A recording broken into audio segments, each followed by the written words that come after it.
So everything you hear in this podcast is basically trialed in a way, not by peer reviewed or whatever. But basically, this is our peer review in a way. Like we're just telling you guys, and you can respond to it. And we occasionally have comments, which is great.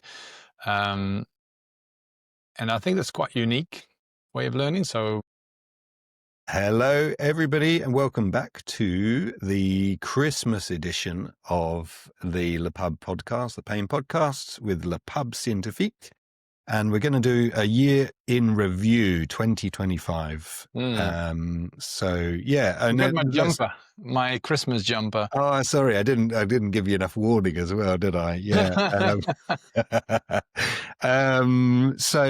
Yeah, there's a few things. Well, let me just first of all introduce us, and then we will get going. So today I'm hosting. My name's Tim Beams. I'm one of the co-founders of Le Pub Scientifique, and I regularly catch up with Bart van Buchem, another co-founder of Le Pub Scientifique. And we've done a pretty good job of meeting regularly and recording our podcasts and having chats, and we love it. We love being able to share some of our thoughts, and we love hearing how people are using the podcast, and it gives us an opportunity to, I think about how we work as well. So from a reflective tool and a reflective practice, actually, it's been a really good thing for me. I've loved doing that. So yeah, awesome. So 2025, I'm just going to sort of give a broad view for people of what goes on in Le Pub. If you don't know, many of you listening will either have been or are currently members. We opened a free membership recently where people get a bit more of the current I'm going to call it assets of the current material of what we're producing at Le Pub. And I think there's something like 350 people in there at the moment, which is amazing. So thank you very much for those of you. I think there's a number of new people, and then obviously we have people who've been with us for a number of years, and massive thanks for those of you who've stuck with us as well. And yeah, well, what is Le Pub and what do we do? It's kind of evolved over time, from running science talks in pubs. Literally in the top of the pub upstairs. We started in 2012 in a pub in Herne Hill, and Mick Thacker presented the first presentation for Le Pub then. And we served pain au chocolat, I remember, and it was a really great opportunity to really discuss and ask questions, and ask in a forum that wasn't too stuffy, wasn't too formal, when it meant people could be a bit freer and flexible about that. And we're hoping to keep that going. What we really want is that connection and openness and friendliness. And the first place I'm going to go is we did connect really. It's an amazing experience I found of going to EFIC this year, which was in April. Was it? It was in Lyon for sure. Yeah. Been April. Yeah, it was good, eh? So just to meet everyone, people around, sharing dinner, having fun, but like these conversations and lovely feedback as well, very helpful. So thank you for everyone. We similar experience earlier on the year in Melbourne, where I was for an explain the EP3 in Melbourne. We had connected with some of the Aussie and Kiwi friends of us, and who are also connected. So it's such a nice way to get like real live time feedback about the topics we discuss, and it makes things much easier to know what was on your list, right? So we appreciate these opportunities we've had over this year. Yeah. And just like want to say, we love people reaching out and, get in touch, reach out, talk to us. We would really love that. We'd really appreciate it as well. It's great to hear from people when they do that. So yeah, we met a number of people, didn't we? And I think what struck me was, if we're thinking about this as a year in review, is how pain and knowledge and the study of pain has evolved in rehab as well, and how distinct, how much of a thing it is actually out there, and there is quite an amazing community of rehab specialists, physios, osteos, nurses, psychologists, etc. Really interested in pain now, and there's this shared experience as well. People are coming together, and that's what I've kind of thought about this year. Yes, I think the variety, but also the shared, I would say that the shared values. I feel strongly about like basically preaching for your own, like people you're so like-minded, which sometimes is good to sort of put yourself out there and having some discussions, but it's what struck me as all these people are nice people. So I think people in the pain treatment world seem to be genuinely nice people, caring about their patients, struggling with the same challenges, and have a strong ethics. And maybe that's why we met, and we should be able to expand that a bit more, because there's so many people who are for the same reasons they're there. So meeting everyone in the flesh, or at least some of them, has been massively important. Also another push, let's get on. Yeah. Let's keep developing. I remember one afternoon sitting around and talking with people from all over Europe as well. So there was some Dutchies, some Belgians, some Spanish, English, Irish, Danish, some good Danish contingent who. We've got one of the Danes coming up to talk at our next science session. It's is it next week or it's the week after? It's about 2 weeks' time. Jonas is going to speak with us. So it was a really good opportunity to create some links as well. So that was, let's call that connections, and seeing the pain world sort of changing and developing, and it's nice to think that we can be a part of that movement as well. We've run a few science sessions. We always love to run more, but they do take an awful lot of planning preparation, and there's been a few things that have scuppered that, scuppered it. Well, life happens, doesn't it? And it's been quite a big year behind the scenes for all of us involved in the pub. But yeah, any stick out for you? So we had Kier talk about his predictive models for pain. Yonis, I think you hosted as well, around nociplastic pain. Yeah.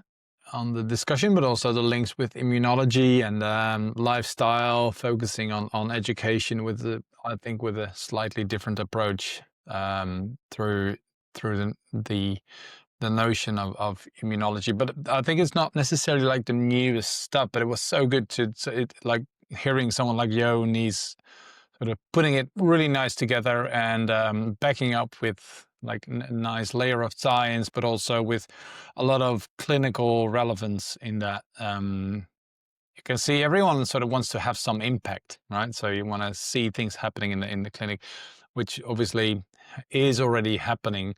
That the science is slowly but sort of like a transition. We're already trying to get it right in the clinic, but it was much appreciated to hear his approach and his thinking on his behalf in his group. Lots of knowledge around there. The pain in motion group, they've been doing their stuff for a number of years now. So it's really good to see some of the postdocs coming through, and we're keen to invite them as well to come and talk to us. Obviously, Andrea Polly was one of those a while back, and Amarin's Vilma, we're going to get to speak as well soon. So yeah, the Pain in Motion group have been doing some awesome work. So there's so much to run through, so I'm going to nip over there. But even then, I can sort of hear where I suppose pain and rehab is changing. So that idea of bringing knowledge of lifestyle in and how that relates to how you work. I've been running a number of the coaching sessions as well, the clinical coaching series. So off the top of my head, the last sessions, or the current sessions that are going out, were the round table that we had, me, you, Bernhard and Laura Rathbone, Bernhard Taxer and Laura Rathbone, and we were discussing about the overlap of the symptomology and the features and characteristics and what sets it apart and things like that. So we had, I won't spoil it because they're still to come out, I think, but we had a really amazing discussion. For sure. Yeah.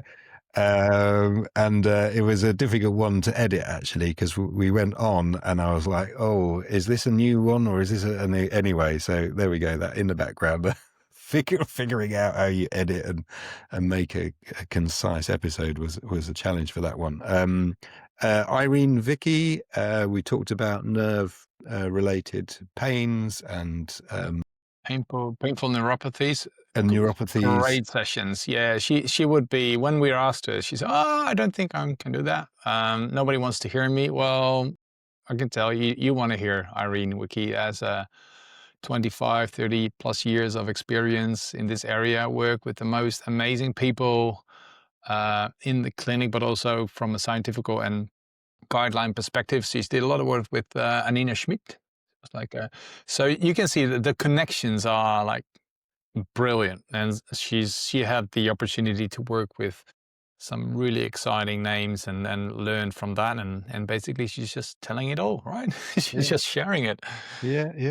I had to, you're right. Like, I had to say to Irene, no, people do want to listen to you. You've got lots to say. So yes, but it's just what I do every day, she's saying. I'm like, yes, exactly. But you've been doing this for 30 years. So we want to hear what you do and how you do it and what you see as well. So yeah, I loved the sessions with her. I did some with Bernhard on primary headaches and migraines, craniofacial pains, which again was brilliant. I know that you've used a number of the gems that he was giving us during that in some of your patients, haven't you? Over the last few months. Alison Sim, I think, were right at the beginning of the year as well, working with long-term conditions, and Ben Boyd, I think, as well, but now, oh gosh, a year is difficult to pull together, but yeah, so I had some brilliant chats and always do with the clinical competence series. Amazing. Yeah, it's been quite just thinking about the pace which you, if you work in a clinic, you're sort of like full on already, but having these 30 minutes, it seemed to be spot on. Not too many, not too little. If you want more, you can bench, listen, watch stuff anyway, but I really appreciate the length, and I've occasionally just listened while I was riding my bike to work, just enough. I once fell asleep with one of those sessions, so probably, I'm not sure which one it was. I remember quite vividly that I can still hear someone else talking in the background, so it probably will happen to others as well. Yeah, brilliant. Oh, thanks. I'm glad I was able to help you with that then as well. So and then on that note, well, we've obviously done a number of podcasts. One of them was on sleep hygiene, and what we've started to do is we've started to create little practical takeaways for clinicians. So how do you apply what we're talking about back into the clinic? If you go into your free membership, you'll find those. So they're little downloadable guides to just help, a few prompts, few hints, maybe how to ask certain things, how to phrase it, the sort of ideas that we've been talking about, how we integrate that into our practice as well. And now I must say, I don't know everything. I'm sure Bart will say the same thing. So they're little guides, and we'd love to know how you do it as well, so we can build on those guides. Any podcast jump out for you for the last year? Sure, if there's one that jumps out, I do get my weekly or bi-weekly or monthly doses of creativity. So I've even through probably that's one way of myself learning, having a conversation about the things I've been reading or doing is massively helpful. And hopefully this helps others as well to sort of gain from the creativity that we just pulls out, because lots of the work we do is basically we just hit record and we know what we're talking about from the beginning. There's a script, but we obviously sometimes move away from the script. I just have to keep in mind of the time. But it's a really interesting way of learning for myself included. Literally taking bits and pieces and gems from these sessions, like making me think of how I do it the next day. So it works for me, but maybe not for everyone. But I think this is a lovely way of direct influence. I can see my Le Pub work is goes straight into the clinic. Yeah.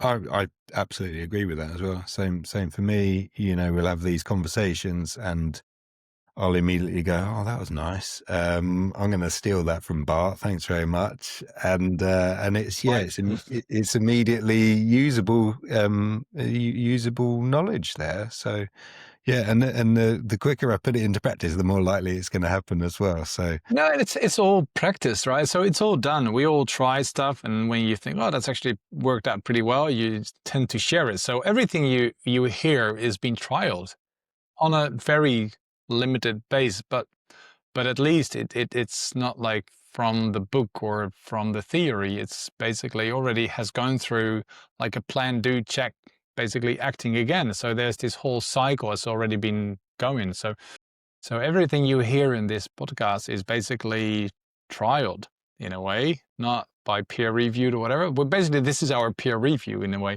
Like we're just telling you guys and you can respond to it. And we occasionally have comments, which is great. And I think that's quite unique way of learning. So yeah, obviously that's something you're going to preserve. Yeah. But anything stood out to you, Tim? If it just put you on the spot here, but is there because I couldn't point out. I was wondering about listing off the all the different topics and things like that. Well, look, I think things like, so we had a discussion around sleep, for instance, perhaps, and we actually had one of our first ever Le Pub speakers was a lady called Katie Heron, who spoke about sleep and pain years ago, now, whatever, 11 years ago. And certainly in the last couple of years, it's become much bigger part of my thinking, of the whole person, of how I implement lifestyle related knowledge and work with my patients, including sleep, obviously. So yeah, hearing what Yo's doing and our conversation around that immediately are things that I'm putting into my practice. And we were talking about with sleep, we were talking about whether or not someone was suffering with God, I can't even remember the word, but struggling with their sleep and what that looked like and the types of questions around it as well. Insomnia, bloody hell. Wow. So that's one. And I suppose fairly recent ones sort of jump out to me, things like identity and neuroplasticity as well, and It's an opportunity for me to share a little bit of my thinking as well, because you don't want to share everything, and it would be a bit weird, wouldn't it, sharing it all with your patient. There's always something in the background that you've got sort of backing up what you're talking about. So yeah, for me to have the chats with you is my chance to sort of develop those ideas and share them as well, which has been lovely. Yeah. There's a few more bits as well. You've done some pain hacks, haven't you? So you've been recording about a minute long, aren't they? 30 seconds to a minute. Well, a bit longer. I wasn't able Yeah. to squeeze them. I might have I edited think them they were, shorter than that then. yeah, that was supposed to be shorter, but that was just too much. I extended to 90 seconds on, 90 seconds. Sorry, no, you're right. They are 90 seconds. yeah. Yeah. But originally they supposed to be shorter, but I just wasn't able. That probably says a lot about me. Waffling along. Yeah. And we've got a bunch of those actually. So you've done a number of them. I haven't counted them, but there's a number of them building up, along with some of the, I'd like to do more, but just a little review of some papers. I can't think of the last one I did, because I've been doing some work on research as well. So I've been to read quite a lot at the moment. So we've got our pain hacks. We've got Tim Translates, which are the sort of short 8-minute-ish reviews of a paper and how I apply that into my practice as well. You put together a pretty massive project, which was the FND Masterclass. Yep. That took a lot. Yeah. And I think that was released at the beginning of the year. Yeah. Well, recording has been quite a thing, obviously, but yeah, it was enjoyable to create was somewhat existing, but we had to translate it to this, and finding the right people, having some really outstanding names on the list, of like a full package of let's get yourself suited for treating FND from let's say the motor aspects in particular, which is absolutely something. It's a field that is actually growing immense at the moment. It's getting traction on the mainstream diagnostic criteria in neurology as well. So you will find more people who probably will basically sign up at your clinic with this condition, and maybe even expecting you to do something at least, which is and I think we find a very balanced program with the psychiatrist, the physio, myself included as the practical and clinical relevance, and the examples that we brought with patients and the videos of the patients. I think it's been a lovely way of how we put that together. And not by saying any means that you should be an expert when you have just going through those hours of content, but I think it gives you like a good start. It suits you very well when just having finding. Well, I think you're on pole position from there. You can just start building your knowledge from there on. So many resources included. So yeah, I would totally agree. Yeah, you did an amazing job there. I've had a couple of people fairly recently as well where they've come with a diagnosis of CRPS, and there's an FND overlay for sure, which was a part of one of our conversations, wasn't it? Of how you know, whether or not they're two distinct things or whether it's part of the same condition, and how you go about treating. So yeah, that's been a good thing for me. Thank you. And hopefully that has helped my patients as well, and will do in the future. So yeah. So that, well, I think the same for you, Nate. It's like the added value of the people we know now. So that's probably, we're just curating, and we are being very selfish in a way by picking the people and the topics that we like, or those who have came across through the conversations that we have with you guys, our listeners and our members.